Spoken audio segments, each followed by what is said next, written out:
jump right in then. I think you and I should work together on the Disagree Better Arizona campaign. All right, sir. It's all yours. Ways to disagree better about politics as opposed to hating each other. Right. So they get people like me, a Republican.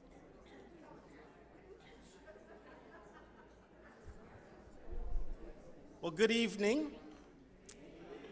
Okay, let's try that again. So, good I evening. think you're gonna like the All right, prosciutto so and we're fig gonna learn flatbread. to disagree. How does he know I'm not a burger better. guy?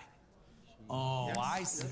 All right. I'm a Democrat, so I like prosciutto and fig. So, on behalf of Summer King salad of looks Glory, good. I just Actually, want to thank I you want all the burger, for but he'll being think here. that's typical. This is one of the ways in Republican. which we're Me seeking like red to meat. just be better This neighbors. looks like a nice place. And as I've been telling people in our community on Sunday mornings, that this is probably one of the most important conversations that we can have. And I say, why? Because Thanksgiving is around the corner. And we know what that means. So, as we begin, I want to give thanks to Vice Mayor Doreen for really just even initiating this and inviting our community to be a part of this. And so now we would like to show a video, and then we will continue with our dialogue.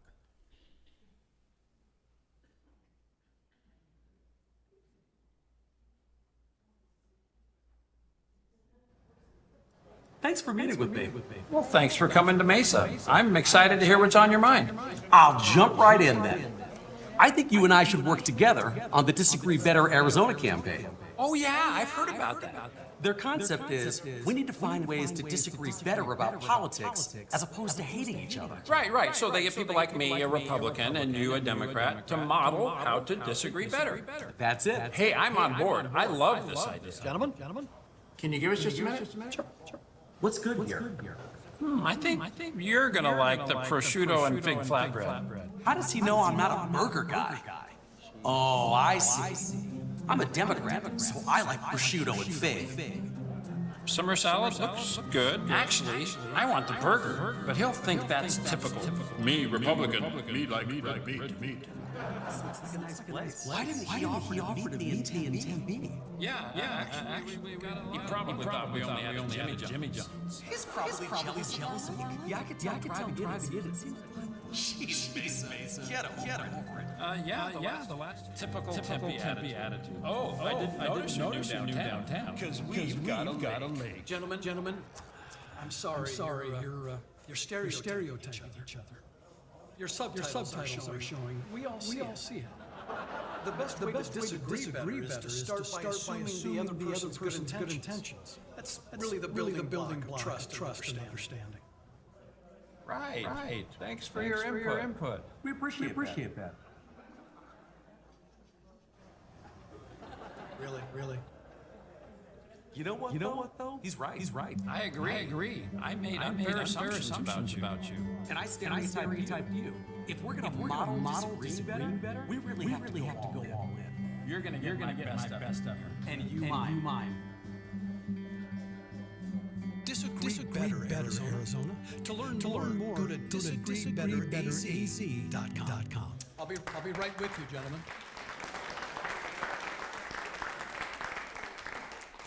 And at this time, I would like to invite our Vice Mayor Doreen Garland to come and begin our session. All right, thank you. So thank you so much for your patience. We will go ahead and get started a little bit with Mayor Giles, John Giles, if you'd like to come up and grab a seat. We're going to put the Mayor Corey Woods on the hot seat when he gets here. We'll make him sit up here all by himself. So the Disagree Better Arizona.com. You can find a lot of information on that website. And you can also find a couple other videos that these two characters put together that are very helpful, informative, and fun at the same time. And I will say that when the mayor, I would say the same thing if he got here to hear this, but I have known Mayor Corey Woods and Mayor John Giles for a very long time. And I think what's incredible about these two gentlemen is their service to their community, their integrity, their character, their work ethic. They are incredible gentlemen. And I love the fact that they have found this really amazing way to be able to work together on this program. So I will go ahead and start it with you, Mayor. Can you just tell me how this Disagree program got started? You bet, thank you. This was Corey's idea, and he invited me to participate, so I wish I could give Corey all the credit, but he stole the idea from someone else.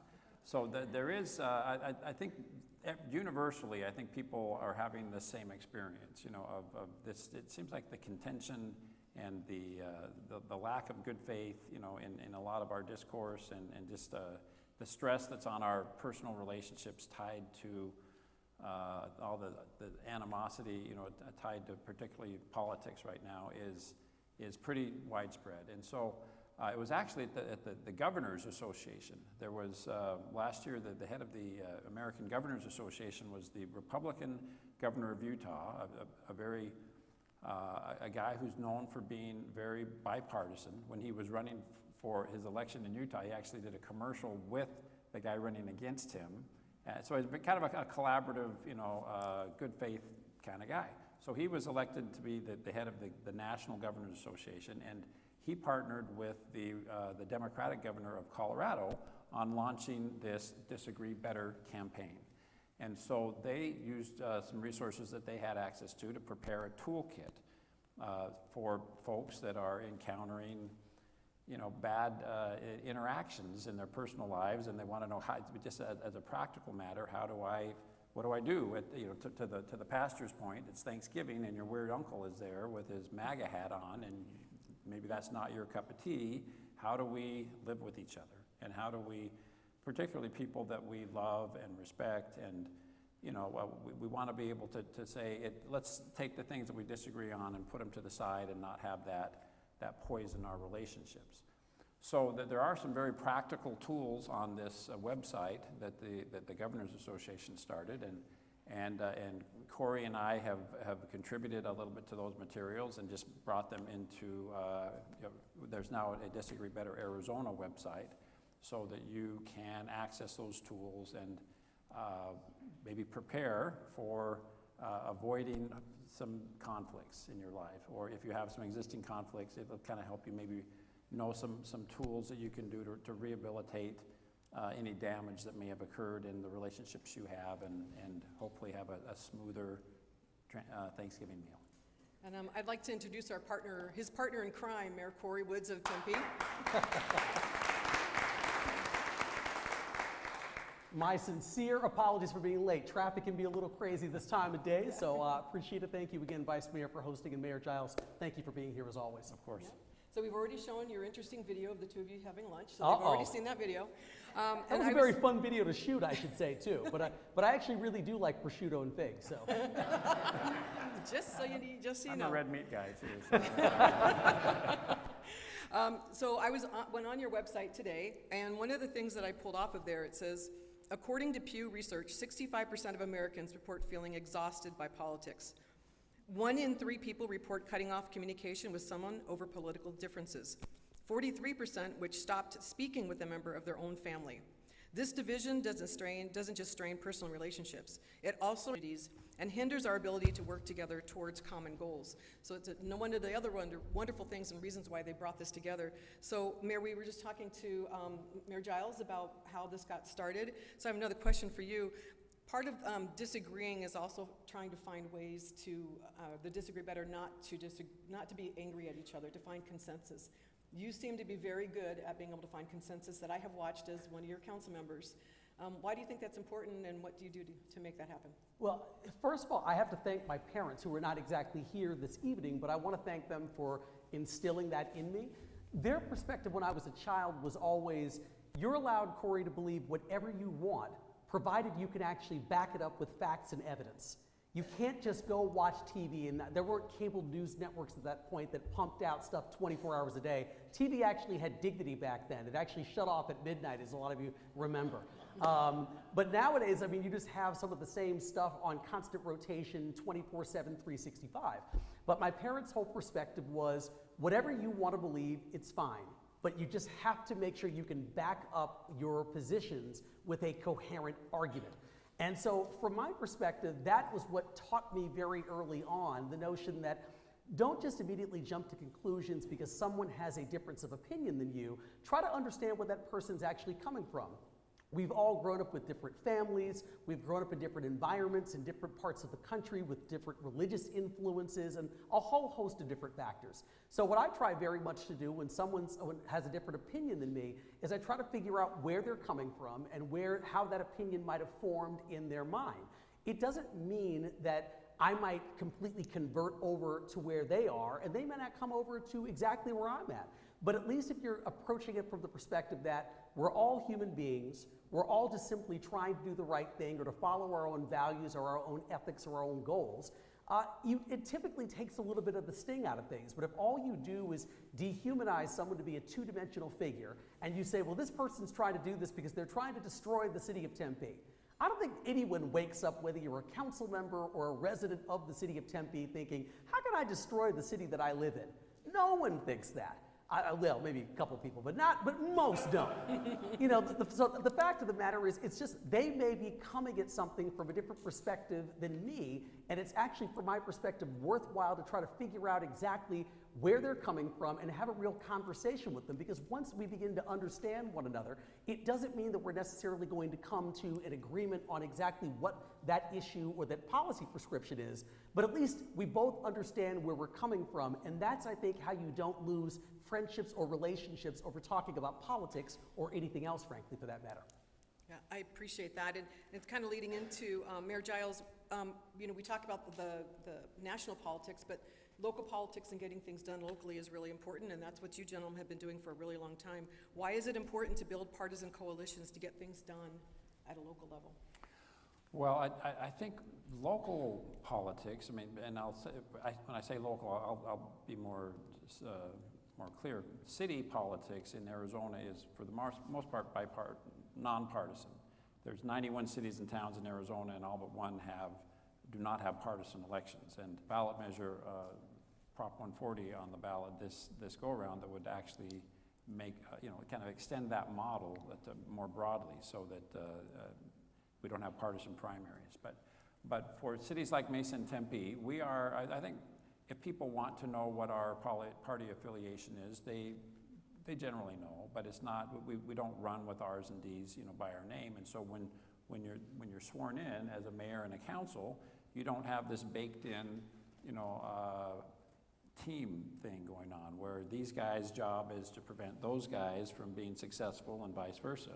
And so on my council, and I'm sure it's the same in Corey's, we have some pretty diverse opinions.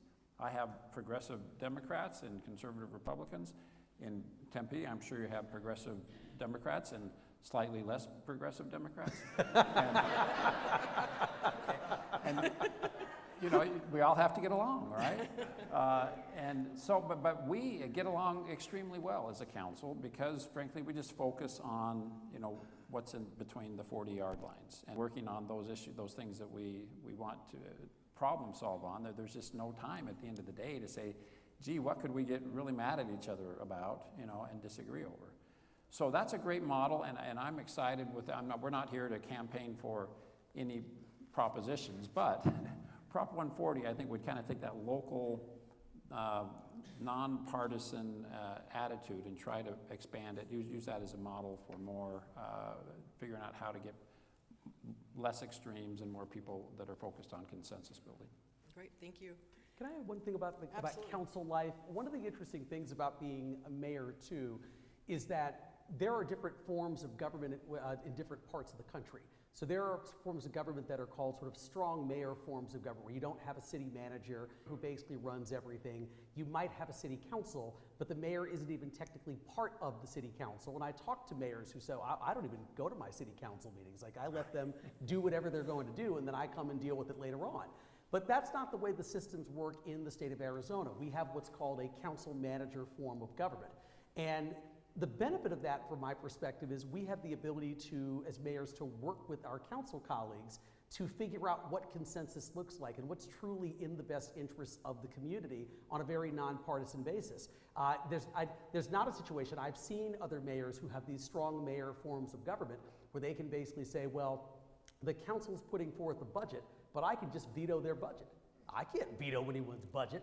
The fact of the matter is, I can have all the ideas that I want, but if I can't convince at least 3 more people on the city council to go along with what I'm proposing, then it doesn't matter that I'm the mayor or that I have that title. So it, in a sense, forces you to work more with people in kind of a collaborative fashion to produce solutions that are really going to help move the community forward. And it's less so about the mayor just going out there for his or her own agenda. But it's more of a cooperative process, and I'm frankly very happy that we have that system of government. It's the only one that I've ever operated under, but I think it benefits me to be able to sit and work with Vice Mayor Garland and bounce ideas off of her, and she bounces ideas off of me. And I see Councilmember Amberg, I bounce ideas off of her, she bounces ideas off of me. And I think those conversations actually lead to us getting to better solutions that really move the city forward and that really make the majority of the people comfortable with the direction we're going in. Because if you had a system where I was up here just acting as the emperor, it might be fun for me for a period of time, but I don't think it would benefit anyone in this room. Yeah. I think one of the things that you and I have talked about is that trying to find a common goal. Our common goal is the city of Tempe and doing what's right for the city. As the mayor's, their common goal is the city and doing what's best for their residents also. So it's that common goal that helps us to get further. One of the things on your website says, we're not all going to agree on every issue, and that's a good thing. Why is that a good thing, Mayor Woods? I think it's a good thing because it's, first of all, I mean, it's realistic. I mean, there are some people who have approached both John and I and said, well, disagree better sounds like a really low bar. Like, shouldn't we do something like agree more? I mean, my gosh, I mean, but the reality is, it's because we have a level of respect for people who have differences of opinion than the two of us. And so I think that's a major part of it. It's that you're trying to find ways to really have a diversity of perspectives at the table when you're trying to make very difficult public policy decisions. But I think that we are enriched by people having differences of opinion. I don't view it as if I have a council colleague or a couple of council colleagues that have a difference of opinion from me, I don't view them as an impediment that I have to mow down. I view it as I need to sit and have a conversation with these folks and understand where they're coming from, but they can also gain a better perspective about where I'm coming from as well. And I think that diversity of perspectives, frankly, is what makes for a great community. It's like, you know, there's sometimes these negative connotations around the word diversity, but I think diversity has a whole bunch of different meanings. And I think that the diversity among all of us in this community and among all the people sitting in this room this evening, I don't think that that's frankly what divides us. I think that's frankly what brings us together. It's having a multitude of different opinions and coming together to have conversations. Because many times, I will tell you, I learn the most from people that might not agree with me. I learn a lot from people who don't share the same political affiliation as me. And it's because I'm open to hearing their perspectives, but I'm looking every morning I get out of bed and go to work, I'm looking for constant growth from a public policy and an intellectual standpoint. And many times that happens even more so when I'm talking to people who might have differences of opinion with me. And so I think it really has not just helped the city, it's helped me grow as a person and as a leader. Can I add a little bit to Please. that? Because probably like most of you, I have over the last few months had engaged in some political conversations with people that I disagree with. You know, I've been people. I don't know if there's a sign, taped to my back, or for some reason there's, but I guess because people know I'm in politics, and these are people I know, people I went to school with, people that I have live in the same neighborhood with, people that I had existing relationships with, and they will come up to me and they'll say I disagree, or they'll contact me online and they'll want to engage, right? They're on a mission to call me to repentance and to correct me and to change my mind. And so, I mean, there's the potential for conflict in that. But again, normally I don't engage if it's a stranger or something, but if these are people that I have, that I care about, that I can't just say, thank you for your opinion, and file it somewhere. So far in this election cycle, I'm 0 for whatever in changing someone's mind, right? Because I've come to realize that's just not going to happen. Even the people that will approach me in good faith. Sometimes. I like Corey. I have certainly evolved, and I have been persuaded by people to change my opinion, and I really have benefited from that. And so I'm not saying that's impossible. I love it because, and like I say, I've changed more than I've changed other people, I'm sure. But I think right now, in the context we're in now, when people want to engage with you on a political topic, I don't know that you're that your goal ought to be to change their mind, because that's just, most adults, you know, or particularly people that are confrontational enough to come up and want to duke it out with you, you know, in a verbal conflict, there's not a good chance you're going to change their mind. So I think you just need to, like Corey said, say, okay, the goal is not to agree better. The goal is to let's disagree better. How can I walk away from this where we both, you know, can say, you know what, I respect you. I even love you if you're a member of my family or we have a long-term relationship. And it's okay to disagree. You know, we can disagree on which college football teams we want to win on Saturday. We can disagree on where we go to church, for goodness sakes. But why is, you know, politics the one area where we say, if you don't agree with me, I hate you? You know, that's kind of crazy, isn't it?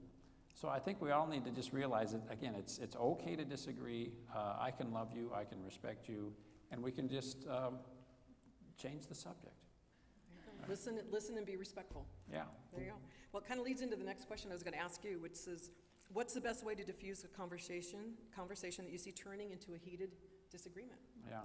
Well, I think sometimes it is to bring it to a conclusion.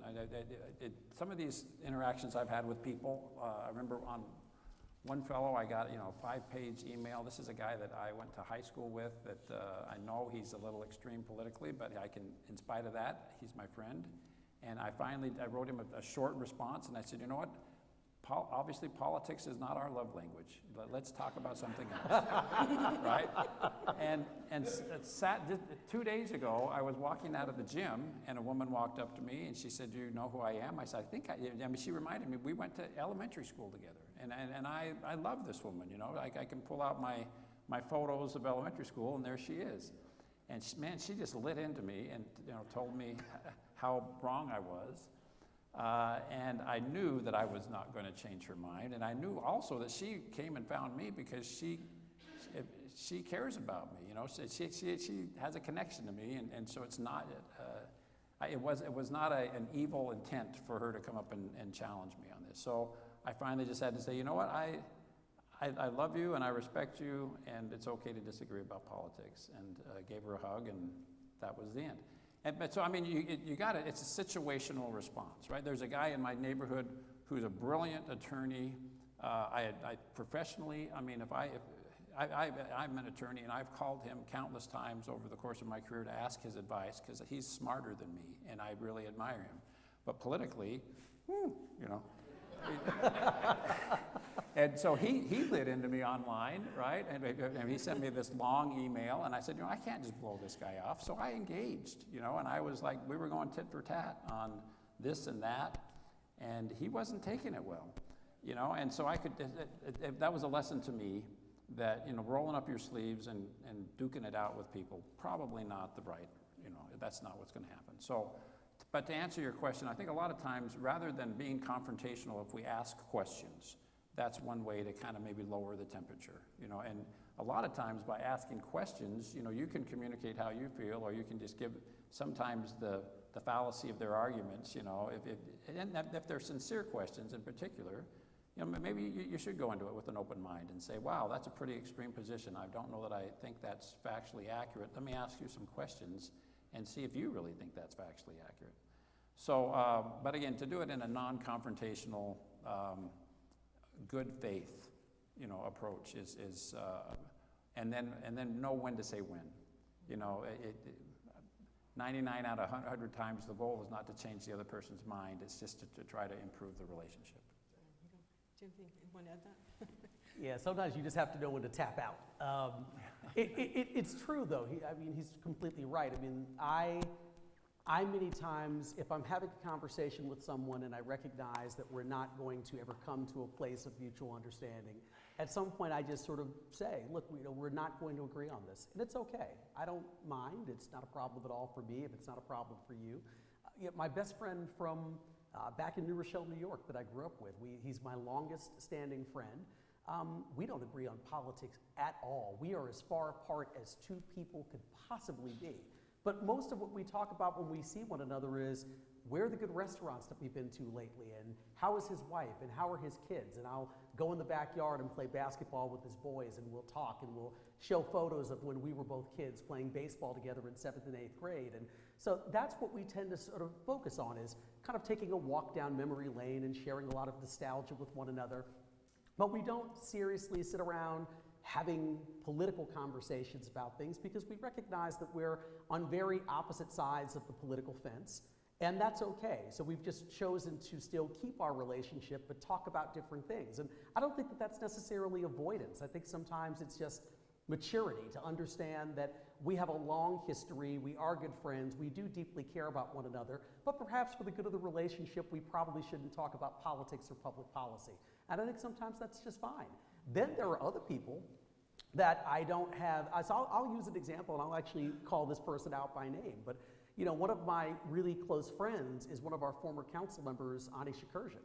We have completely different politics on a whole host of things. If you know both me and you know her, we are as far apart on paper as it seems that two people would actually be. But we shared an office together, a physical office, for 6 years when I was on the city council. We are like best of friends. We sit down and have conversations with one another about what's going on the Democratic side. She'll talk about what's going on the Republican side. And we just have these conversations about theory and philosophy and politics, and we'll just sit there for 2 or 3 hours.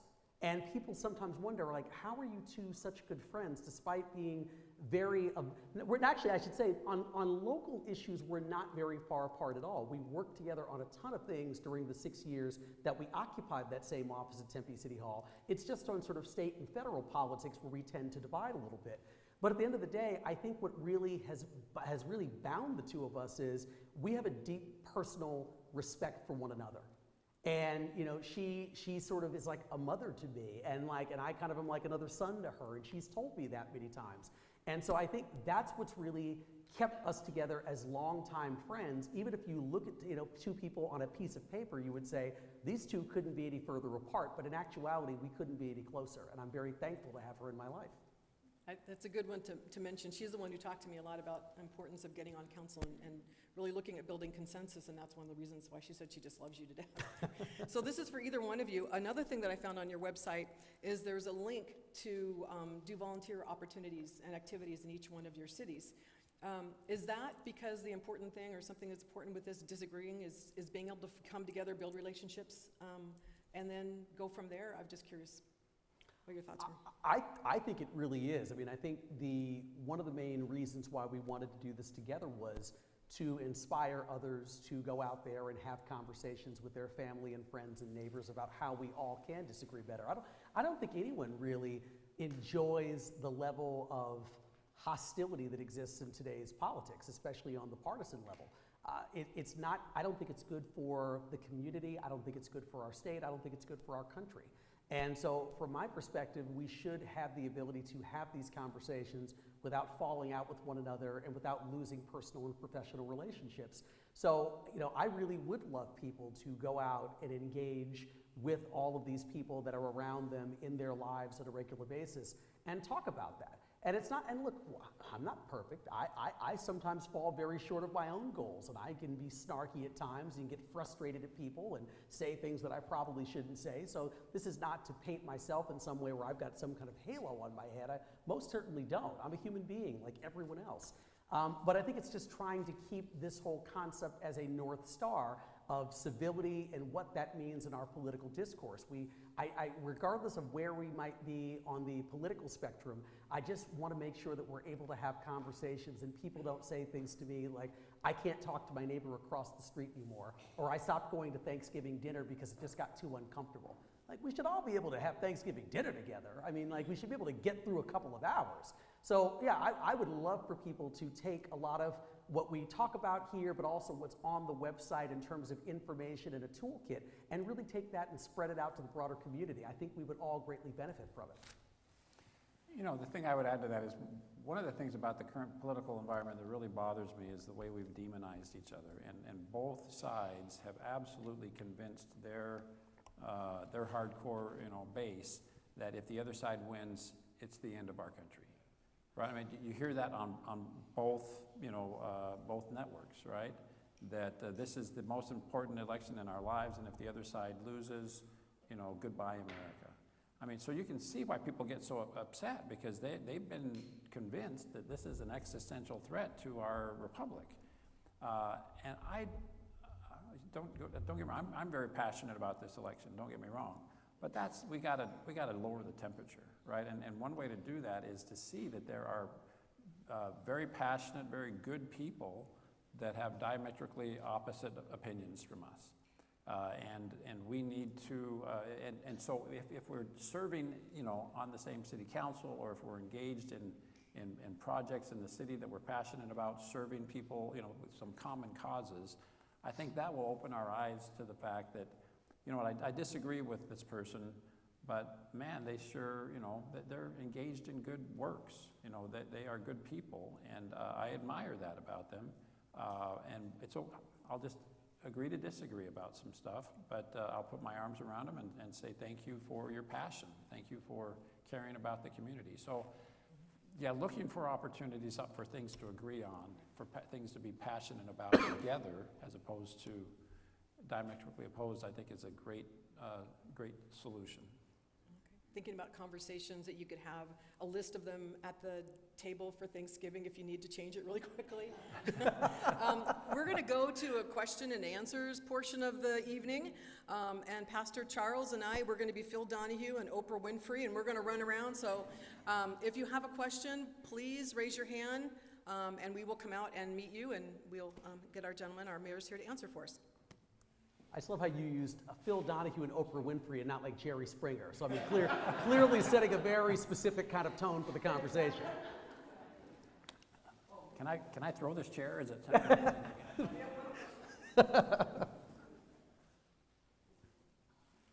long history, in the 1970s, I advocated for the Equal Rights Amendment. And from what I've seen through the years, is that this contentious spirit that we have out there right now is not only as a result of the fact that what we felt back then is that there was such a lack of respect for a particular gender, which was women, but also I think it's been long in coming. I really do think that people just don't talk to each other. The thing about America, and my people come from Greece, so it's different back there. We talk politics all the time, but here, politics is not really it's not talked about. Nobody ever discusses their political views, or if they do, it's this contentious kind of thing, back and forth, and I'm going through something right now too, which is too bad with a neighbor. But I just see this as being a very complex issue, and I think you're making a really good effort here. But I do believe that there's so much complexity to this, and it may have even started with the Civil War. But I mean, it's just a long historical thing. I hope it works. Can I say one thing about what I think has also led to some of this is, I made a joke sort of earlier about 24-hour-a-day cable news networks.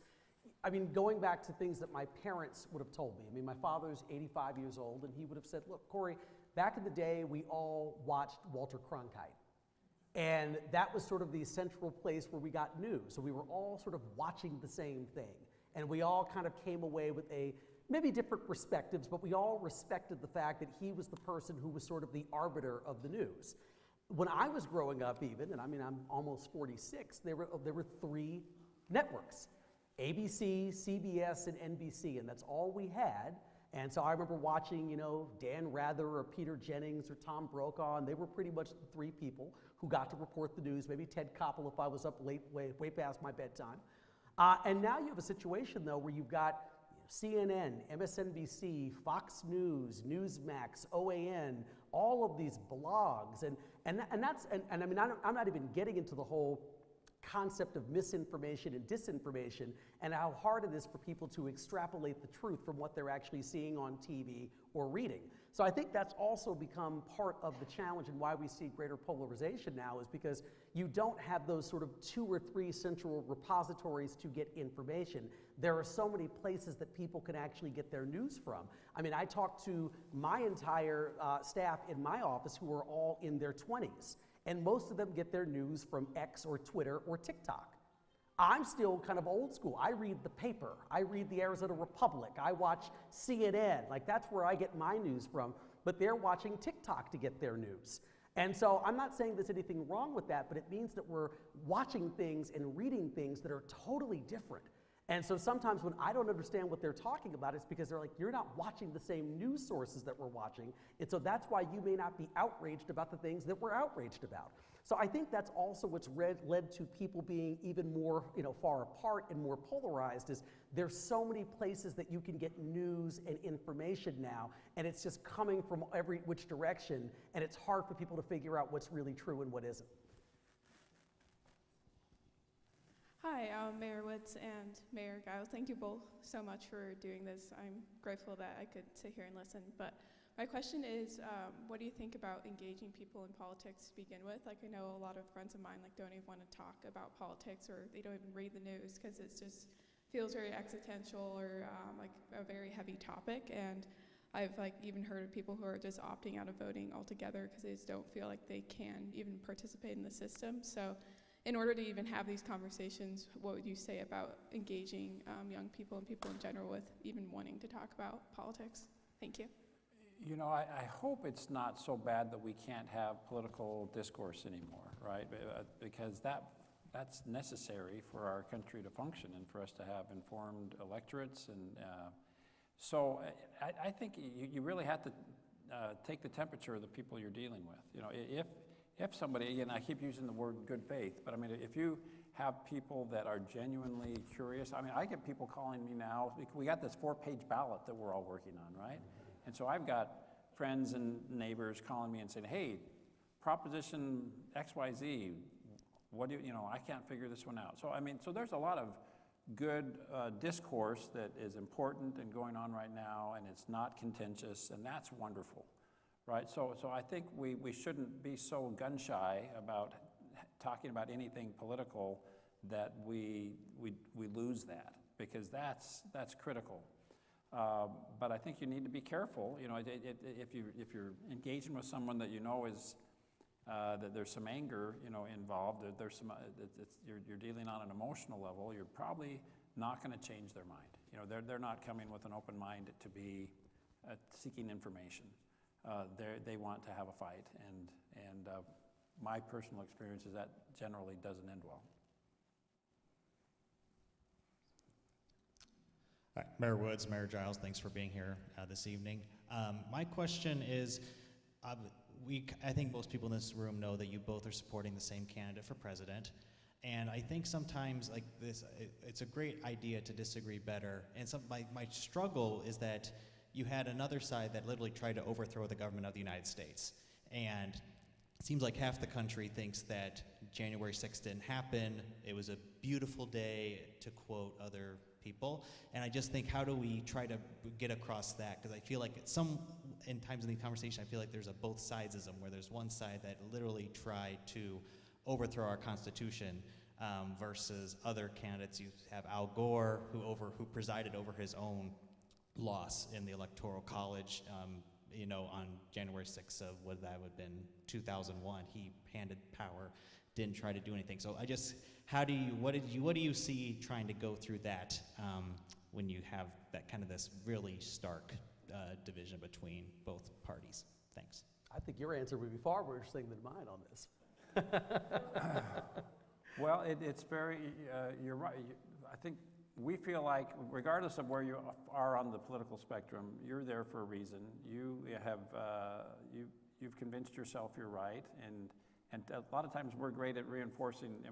Continuing to convert ourselves, right? As like Corey was saying, the cable news networks and the blogs, they literally have scientific algorithms, to feed the dopamine in our brain and to keep feeding us what our brain likes to hear. And so there used to be this pendulum, right? The public sentiment would go a little to the left, a little to the right, but there was some sort of a gravitational force. The facts, would kind of generally bring the majority of people to the center. I worry that we've lost that because there's fortunes being made with these algorithms and these CNN doesn't report news very much anymore because they make so much money with commentary. And the same is true for MSNBC and Fox. They become less and less news and more commentary because that's how they make more and more money, right? Because that's what people get a remote emotional reaction to. So that's a pretty pessimistic, comment. But I think, so to Corey's point and to your point, I think it's sometimes we just need to realize that we're not going to change people's minds. That if they come home and they sit in front of Fox News, because it feeds their brain, what it wants to hear.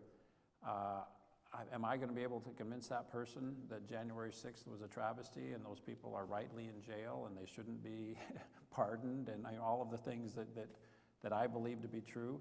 No, I'm not. I'm not. And so I need to decide: am I going to? And I've got family members in that category, and I've just decided I'm going to love them, and I'm going to. My goal is not to win the argument. I think humility is something that we have to aspire to, sometimes in these situations, and just say I'm not here to win an argument. I'm here to preserve my relationship. I think sometimes too, having a conversation with someone, you can't always expect an immediate kind of epiphany on their end. And I'm not saying you'll ever get the epiphany, but sometimes for me, the conversations I have with people, let's say someone's trying to give me advice, and we're kind of going back and forth a little bit, and I might be defensive about what that person is telling me, and I'm thinking, well, that's not right, and you're wrong, and I can tell you 10 reasons why you're wrong. And then sometimes if you give me, though, 2 or 3 days or a week, and the idea keeps churning in my head, or the conversation I had with this person on Monday, and now it's Sunday, all of a sudden, for whatever reason, now that I've had time to sort of think about it for a little bit, I go, that person had a point. Usually it's about, relationship issues with me. When I talk to people like, well, maybe, Corey, you should stop doing that or saying that. That might actually help you out. And sometimes, well, that's not true, But then later on, I kind of realize, actually, they had a point. And then I kind of also realized, once I've calmed down a little bit, that person wasn't saying this to me because they were trying to hurt me. They were saying it to me because they actually cared about me and they cared enough to have the conversation. I actually had a conversation like that with a former mayor in this town at one point, probably a year or so ago, where it was a very, not tense conversation, but they were sort of telling me about something that they thought I was doing wrong. And then they said at the end of, sort of the speech, look, we're not having dinner here tonight for you to, for you to feel like you're being, beaten up on, and I hope that that's not how this came off. And I said, no. I said, honestly, I take this as a compliment, which I think really what surprised them. I said, because I recognize that if you didn't think that I was worth your time, you wouldn't spend the time having this conversation with me. If you had written me off as a complete lost cause, you would just go in the opposite direction. But the fact that you're actually willing to sit down and have this conversation, even if it's been tense in certain parts, that tells me that you have a certain amount of respect for me, that you think that I have the capacity for growth or that the capacity to feel empathy. And so I appreciate the fact that we've had this conversation. And I'm actually glad that it was sort of a gloves-off discussion where you just gave it to me, completely straight. So I think sometimes when you're having these conversations with people, I have to remind myself of this all the time too, that I can't expect for the light bulb to just go off immediately. Sometimes it's a matter of let things sit and simmer for a period of time, and then sometimes people do kind of go, you actually were right about that. And I just needed some time to think about it. Thank you. Good evening. I wanted to broach the subject of social media and how that influences opinions and how it affects your jobs. Because I am a member of a Facebook page that's a neighborhood association page in the city of Tempe. And I have had the experience of reading a lot of things where someone would post a very strongly worded statement about a particular issue, and an argument would ensue, and it would become rather personal, as to the individuals arguing back and forth, and I think more, perhaps equally significant, personal attacks to the council or to the mayor or to Tempe leadership or whatever. And I can give a couple of examples which I found offensive, and I did not engage in those discussions because I thought that they became very personal, and I was very uncomfortable with that. But nevertheless, these go on. And it seems like the longer that the discussions go on, the more personal they become. The examples that I would give, the first one was the coyotes situation. That became, as the time wore on, the Facebook discussions became more and more vicious and seemed to take on sort of a, this is my, this is your position, this is my position, and both sides were accusing the other ones of very bad motives. And I thought that was extreme and unnecessary. The two more recent examples have to do with the gentleman who was feeding the homeless without a permit. And then the most recent example had to do with the cooling centers and their location and the potential for those to attract crime. And we had two of the cooling centers in my neighborhood.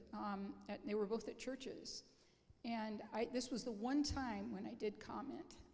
And the reason I commented was because the accusation that was made was that by these churches hosting these cooling centers, it was exposing our children to crime.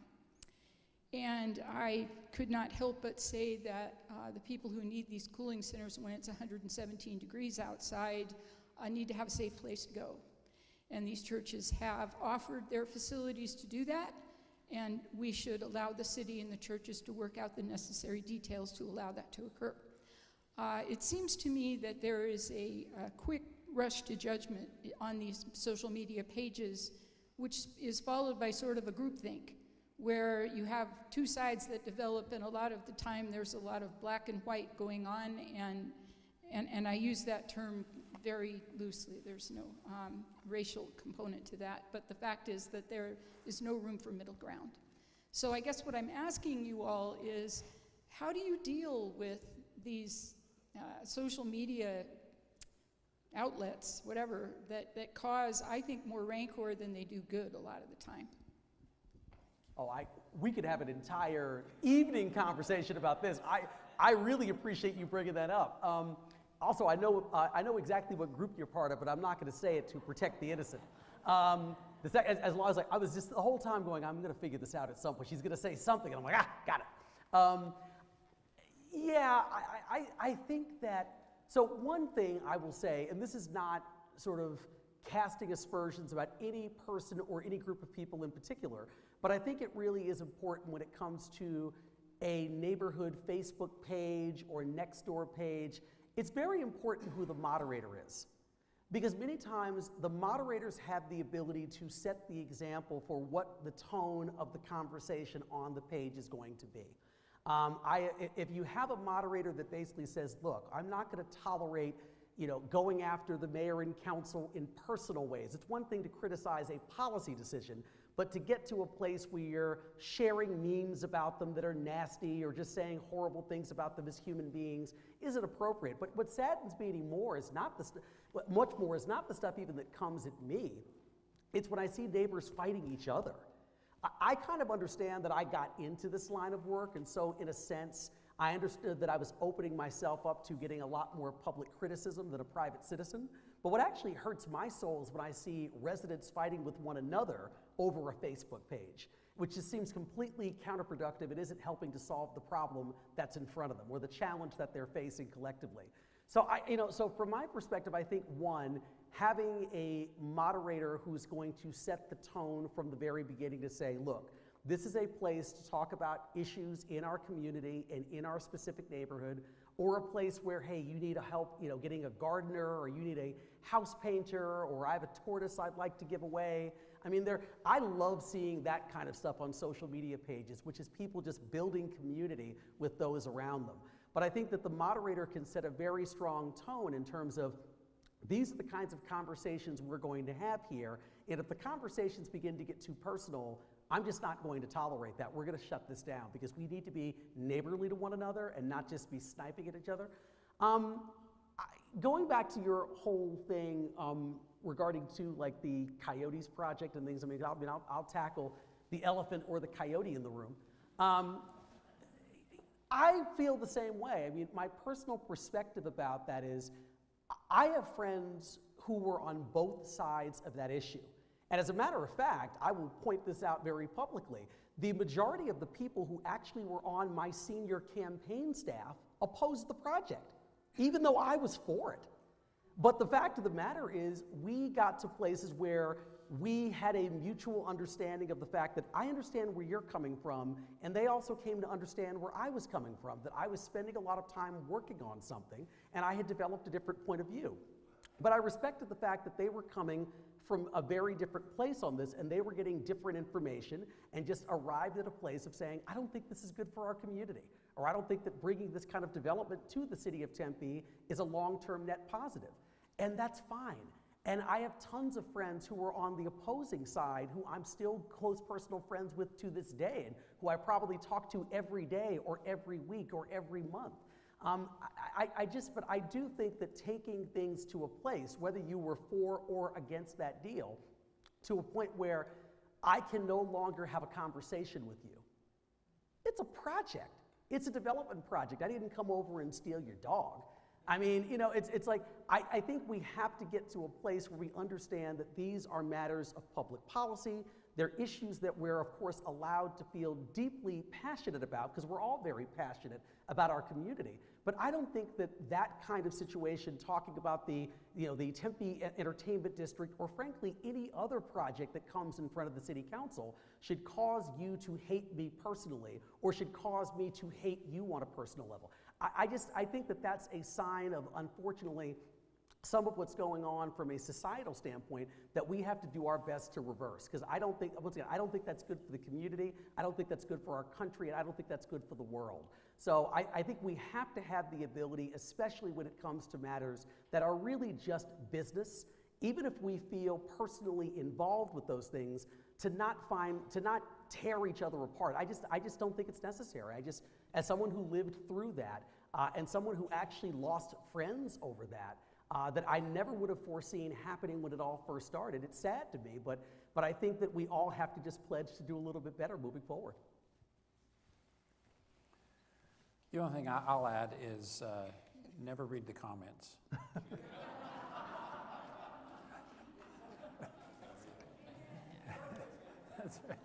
He's right. I mean,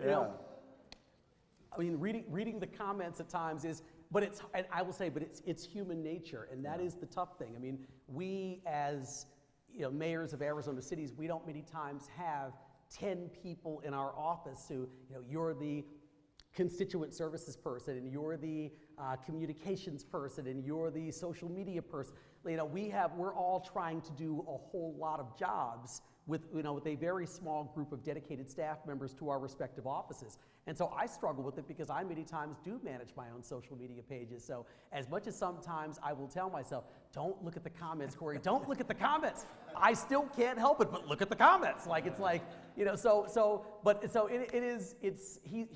totally 100% correct, but it is tough to peel your eyes away sometimes. Well, thank you both for being here. I think this conversation is very relevant, especially in light of what's going to happen in a couple of weeks.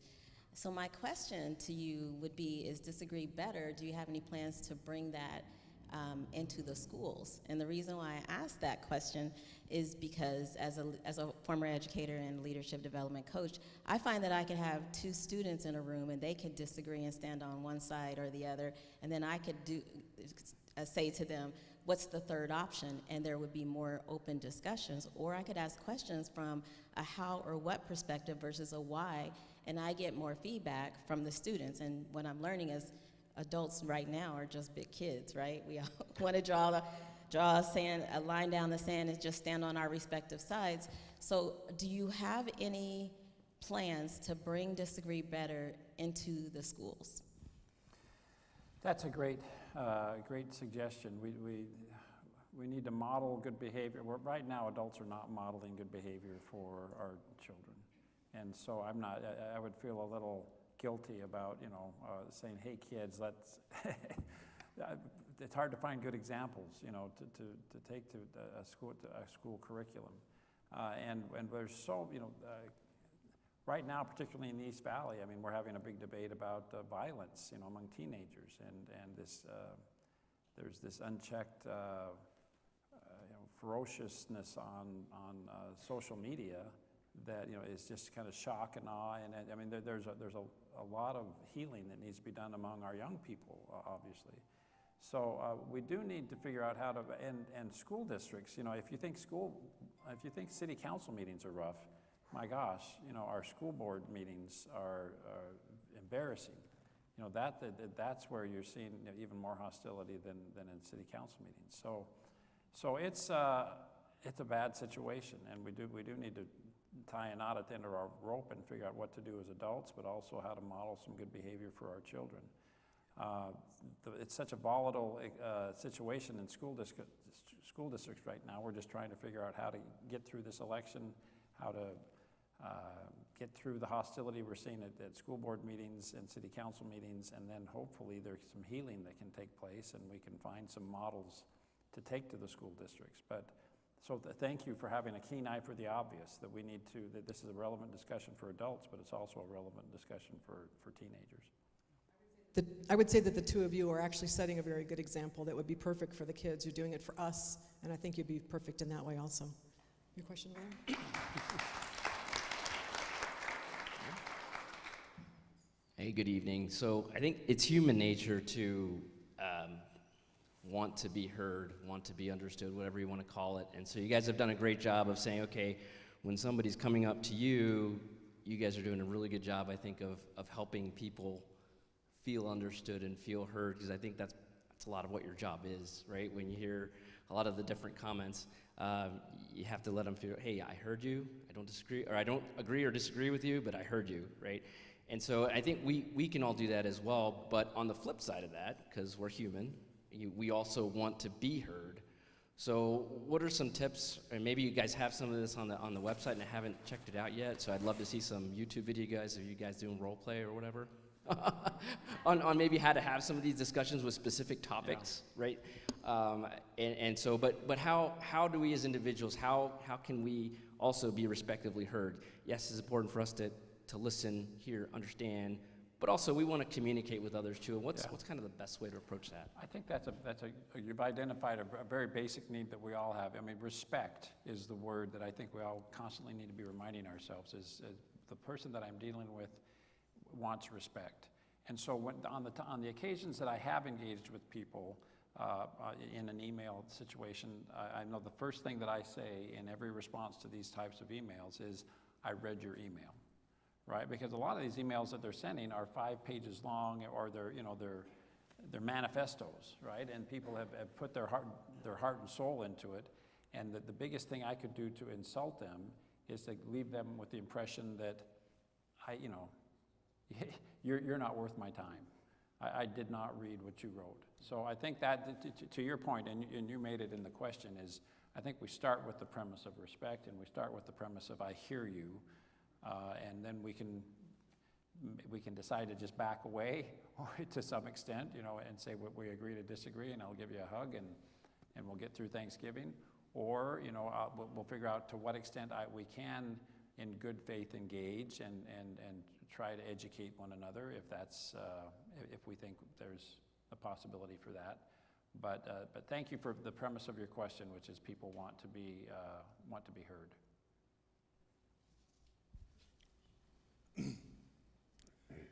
Thank you for doing this. You're obviously a couple of perfect guys to be doing it.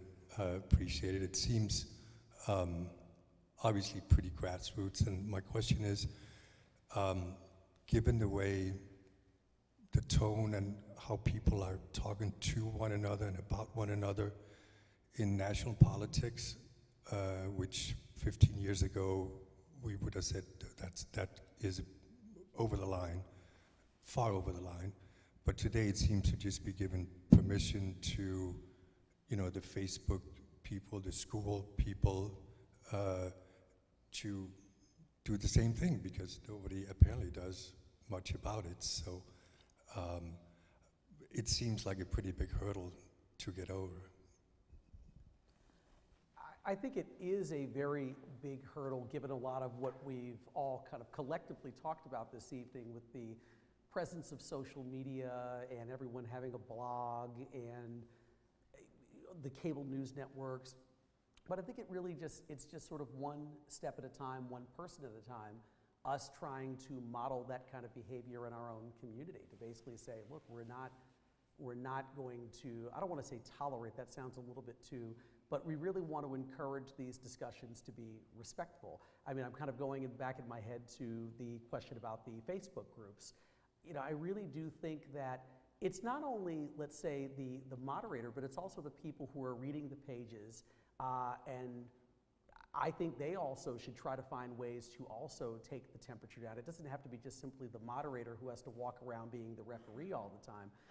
I almost think about it almost in the context of when someone tells me, if you're, as a man, in a situation where there's another man making an inappropriate comment to a woman, Corey, at that point in time, do you just let it happen and try to laugh it off, or do you actually step up and say, that's inappropriate? Like, you really should not say that. And frankly, whether the woman's there at that point or not at that point, it really is up to people like me to step in and say, like, you need to understand, like, just because you think that I'm a guy, like, I don't find that statement to be appropriate, and frankly, it's misogynistic and demeaning. And so I think that that's also part of, like, setting the tone for people to understand, like, look, there are certain things that are appropriate, there are certain kinds of rules of engagement that are appropriate ways to talk to one another, but then there's other ways that frankly are not. So I just think it's something where I don't want to just put it on a single person just as the mayor or a moderator of a Facebook or a Nextdoor group. I think it really is everyone's responsibility when they see things beginning to spiral out of control to say, look, this is not appropriate, and we're not getting anywhere, and we're not solving the issue that you even raised. But I don't know, I think that's the central issue, is we just have to find ways to sort of police ourselves more so than we probably do currently.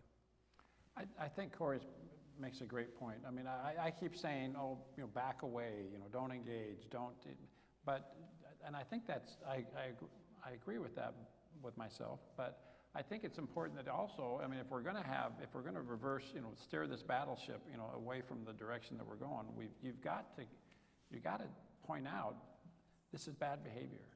I disagree with you, I respect you, but I just want to point out that the anger and the contention that you bring is something that's the problem. I've had people say to me, let's not talk about the individual and the personality. Let's talk about the substance. Let's talk about the issues when it comes to the candidates that you're talking about. And I go, you're right, absolutely. But sometimes the candidate's personality is the issue. I mean, sometimes the approach and the negativity and the attacking, you can't make any progress on the substance if you have to get over the hurdle of the offensive behavior. And so I think it's good to like Terry said, say, try to keep it at where you're talking about facts and opinions, but at the same time you should point out there's something damaging going on here with the approach and the hostility and the insults, and that's not adult behavior, right? Let's raise the bar in our discourse. I just find it interesting that back in the 70s, Walter Cronkite was on for 15 minutes a day, 5 days a week. Huntley Brinkley was on at the same time on another channel. That was it. The local news took up the other 15 minutes of that half hour, and now we're in you can't get away from it. It's true. It's true. It's very true.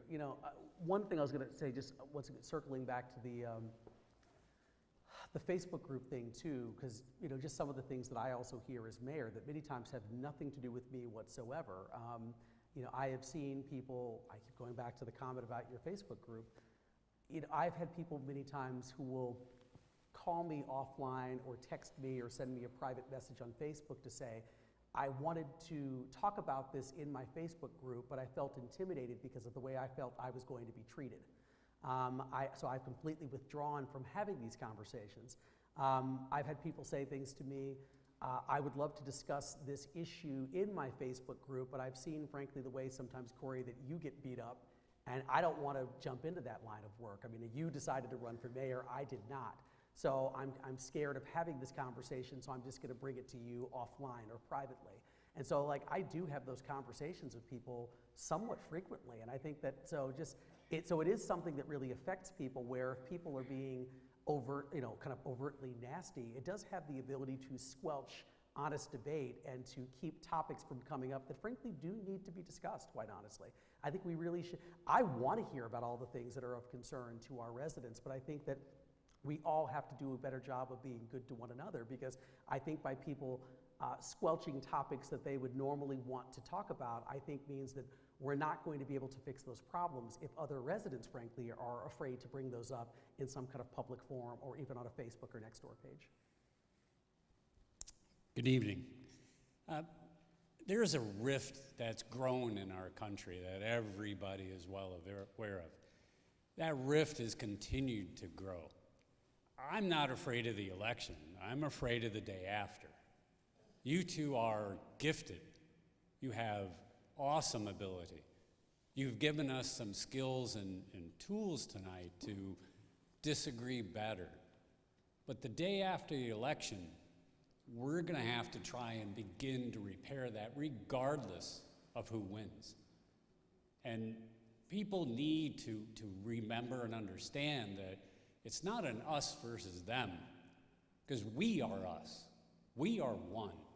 And we have to repair that. So, and I apologize to ask, but your gifts, what of those gifts can you give us in terms of things that we can do to try and repair that rift, to try and bring us back together? I thought of one quick thing as you were talking. So as an example, this gentleman up front mentioned about the two of us supporting the same candidate for president. And one of the things that I think I could personally do, sort of starting with myself, is if the candidate that I'm supporting doesn't happen to win, is not me going on social media the next day and talking about that the world's going to be over and that everything's going to burn to the ground, and putting that out there into the world. Because myself and John, we both have social media followings due to our roles as being mayor. And so I kind of go back to a situation of what my mom would have told me when I was a child many times. She would say, Corey, sometimes if you don't have anything nice to say, don't say anything at all. And so if for whatever reason, if the election goes a different way and the candidate that I'm supporting doesn't happen to win, perhaps if I'm kind of in my feelings that day, as the kids would say, perhaps I need to stay off social media and only just talk to people around me that I can have conversations with offline, but perhaps I shouldn't put any negativity into the world that's going to cause people to feel as if, oh my gosh, well, if our mayor thinks that the world is over for whatever reason, then I'm going to feel the same way, and now he's taking down the mood of the entire city. So I think I also bear that kind of responsibility to regardless of what happens, to make sure that I'm acting in a gracious fashion and telling people that the sun's going to come up the next day, the earth will continue to turn on its axis, and we're going to continue to be a community, and we're going to move forward. But I think that the best thing I could probably think of doing is just trying to model that behavior myself. I think we're going to have to actively pursue reconciliation, right, regardless of who wins this election, because literally half of the country is going to be disappointed with the outcome of this election, and that's not a good place for our country to be. So we're going to have to be both sides are going to have to bite their tongues. They're going to have to strive for reconciliation. I've been the mayor now for, I'm done at the end of this year, but I've been the mayor for 10 years, which means I started with a Democratic administration, had a Republican administration, and then a Democratic administration. I've been through the cycle, right? And I've been in a political environment where people have said, well, I'm not going to that, because that person will be there, or I'm going to decline the invitation to go to the White House, or I'm going to not go to that inauguration, or I'm going to not go to the airport to greet that person, or because of, they're from the other side. They're the other. And I think we need to just say, you know what, I've been embarrassed of members of my party who have said my job is the failure of the other party, to make sure that they don't get what they, right? We see that every legislative session, don't we? Partisan politics is the biggest problem we have as a country. So I think that's very evident now. It's maybe one of the good things of this heightened animosity is it's just, you have to be blind and not to see how blatant, the lack of cooperation is. And maybe now that that's so openly exposed, we can deal with it better. And we can say, you know what, I want the other side to be successful because they are my elected leaders, and what's best for the country is for them to be successful. And so I'm going to look for things that I can agree on with them, and as opposed to just, nothing good can come from something that I don't agree with. So I mean, it's going to be painful. It's going to be messy. But I think now that this is so stark, the fact that this is a major problem for our country, hopefully it will provoke some reconciliation. We have two last questions we're going to get to. We want to be respectful of your time. We've got 10 minutes left, so I've got two questions right here, and then we're going to come up and close up. Thank you. I just want to piggyback on the last question. The timing obviously is great for what we're here for tonight. But after the election, are you going to continue with this program? Are you planning to go to other churches? Because I attend church at a very large church, and I know after the last couple of elections, people were so hurt, they were actually blaming their parishioners, who they had been close to for decades, and we saw a decline after both elections. So it's on both sides, but I feel like this conversation, as important as it is now, we're trying to convince right now, but after the election, when we no longer need to convince people, and we already know who our leader is, how do we then have that discussion, and do you have plans to continue this program and help us to have those conversations? I would personally like to continue it. I mean, I know John's talked about his time as mayor is coming to an end at the end of the calendar year, but we've actually had a couple of conversations about this. I got a call a couple of weeks ago from a college in Pennsylvania. Now, I have a friend who happens to work at that college, but saw through some of my social media and something that we were doing, this Disagree Better Arizona initiative, and said, would you and Mayor Giles be willing to fly out to Pennsylvania to talk to our class about civic engagement and civil discourse and politics? And they were talking about perhaps doing it in March. They couldn't get it in before November 5th, but they said, after that, we lose a lot of people due to a lot of the holidays because people are with their families. And so they said, would you be willing to do it perhaps in the winter or in the spring? And I said, sure. And so we talked about the notion of doing that event. So I don't want to commit him to anything, but personally, I would be happy to. We started this program kind of down the home stretch of the presidential campaign because we thought it would have the most impact when people are obviously very much hanging on every single poll and taking in a constant steady diet of cable news at all times and trying to find hope in every news story. But at the same time, civil discourse is something that we should be practicing, whether it's a presidential year or a non-presidential year. So no, I would love to try to find ways to continue the program in any way we could. This has been, in some ways, kind of a depressing evening, hasn't it? Because we've talked about how tough things are right now. But I think there is room for I think there is a reason for optimism. Like I said, I think this has come to a point that people are sick and tired of being sick and tired, and we need to figure out a better path forward. And we've seen what happens when political extremism, is allowed to run the show.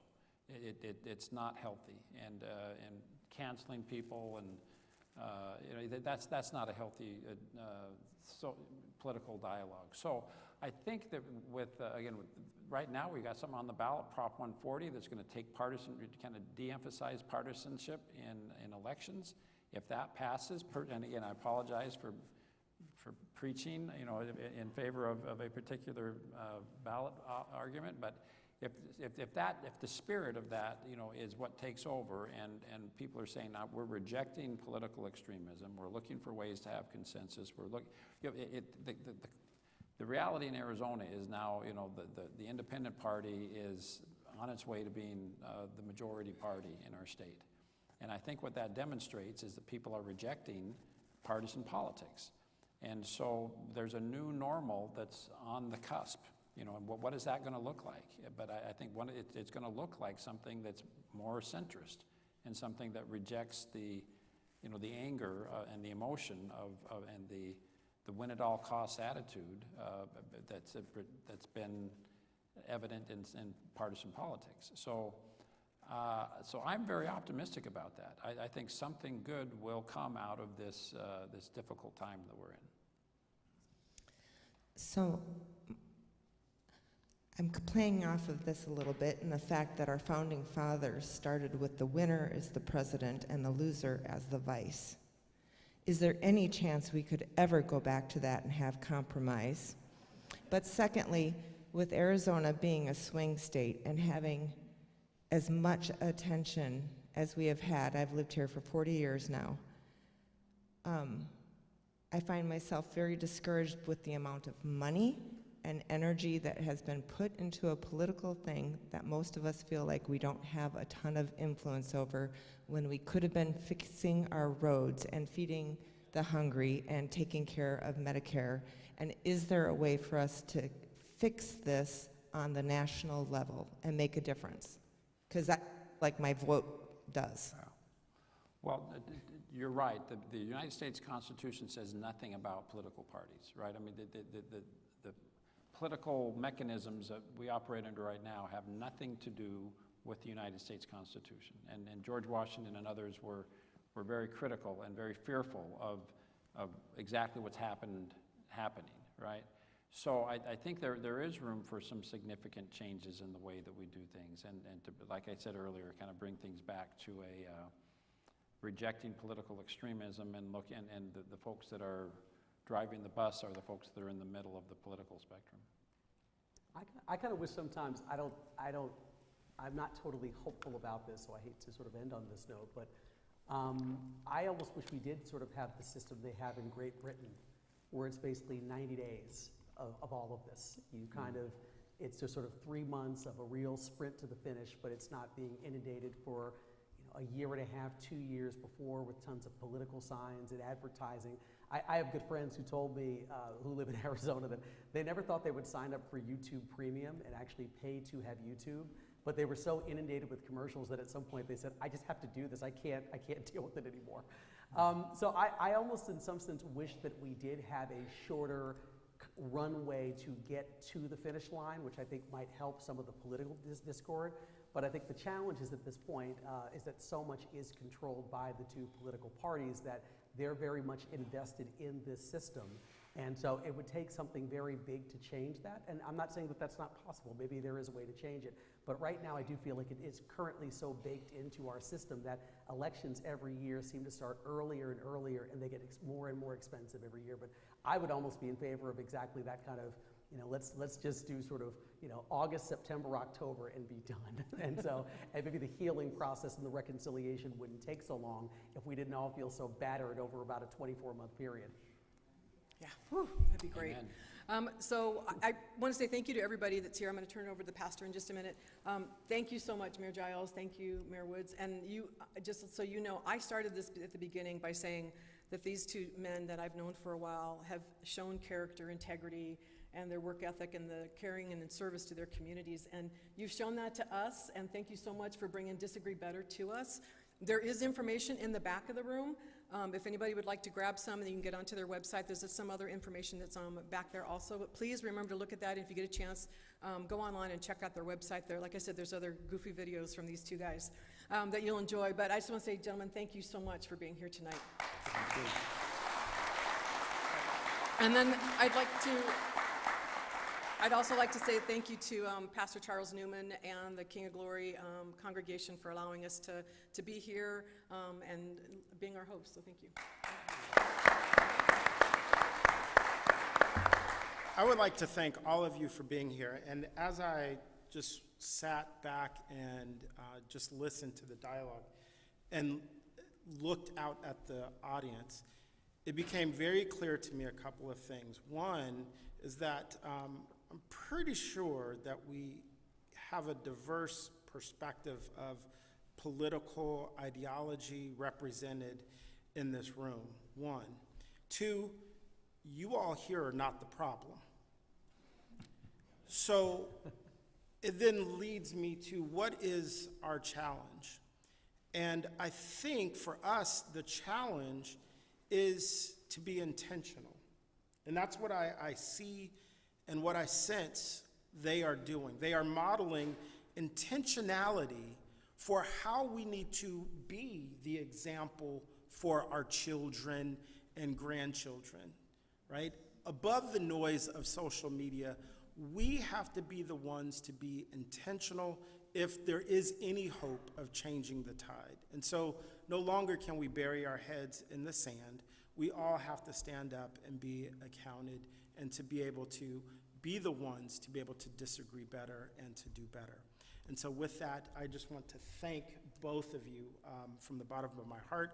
I want to thank Vice Mayor Doreen for even suggesting this to me and allowing me to get over being nervous for having two politicians in the pulpit. But this has been fabulous. And if any of you are from other faith communities and you want to, if you have questions or concerns and you want your faith leader to talk to me about this, please reach out to me. I would be more than happy to share our experience and how we can continue to see this wonderful dialogue across our state. So thank you, gentlemen. Thank you, Doreen, and thank you all for coming, and have a good night.